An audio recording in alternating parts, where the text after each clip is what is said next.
আসসালামু আলাইকুম সবাইকে। ঈদ মুবারক, ঈদ মুবারক, ঈদ মুবারক। কেমন আছেন সবাই আপনারা? আশা করছি অনেক অনেক ভালো আছেন। এই দেখতে দেখতে ঈদ আমাদের দুয়ারে চলে আসলো ফাইনালি।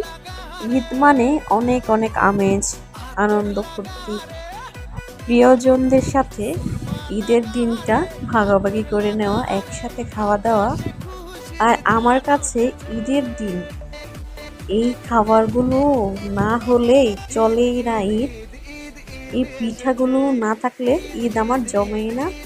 যে যেখান থেকে আমার ভিডিওটি দেখছেন সকলকে জানাই আবারও ঈদ মোবারক, ঈদ মোবারক, ঈদ মোবারক। আর দেখতেছেন আমি অনেক ধরনের পিঠা তৈরি করছি, এখানে 6 রকমের পিঠা আছে। আর এই পিঠাগুলো আপনাদের কোন কোন এলাকায় এই পিঠাগুলো মানে আঞ্চলিকভাবে একটা রীতি আছে পিঠাগুলো খাওয়ার। ঈদ মুবারক। পিঠাগুলো ভাজার সময় আমার মনটাই ভালো হয়ে গিয়েছিল, কারণ এত সুন্দর লাগছিল আর এত ক্রিস্পি হয়েছে বলার বাইরে, এত ফুলকো ফুলকো হয়েছে, দেখে মনটাই ভালো হয়ে গেল। ঈদ হোগা। যারা পিঠা লাভার আছেন চলে আসেন আমার বাসায়, পিঠার দাওয়াত কেউ মিস করবেন না।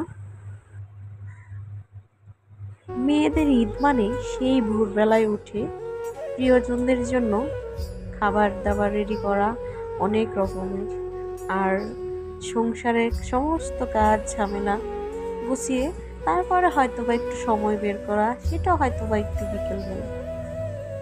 রমজান মাস হোক আর ঈদ হোক, মেয়েদের আসলে ছুটি হয় না। মেয়েদের রান্নাঘরটাই আসল জায়গা। ছোটবেলার সেই ঈদগুলোকে অনেক মনে পড়ে, অনেক মিস করি সেই ছোটবেলার ঈদগুলোকে। আসলে দিন যত যাচ্ছে জীবন থেকে কেন জানি আনন্দগুলো, ঈদ, আনন্দ উল্লাস, যে কোনো প্রোগ্রাম মনে কেন জানি আনন্দ আসে না। হয়তো কোনো একটা কিছু মিসিং থাকে এরকম মনে হয় কেন। আর যত চেষ্টাই করি হয়তো বা সেই ছোটবেলার আনন্দটা কোনো দিনও আমরা কেউ ফিরে পাবো না। যেটাই হোক আর কি, বলতে হবে যে ছোটবেলার ঈদটাই সবচেয়ে বেস্ট ঈদ ছিল সবার জন্য, প্রত্যেকটা মানুষের জন্য।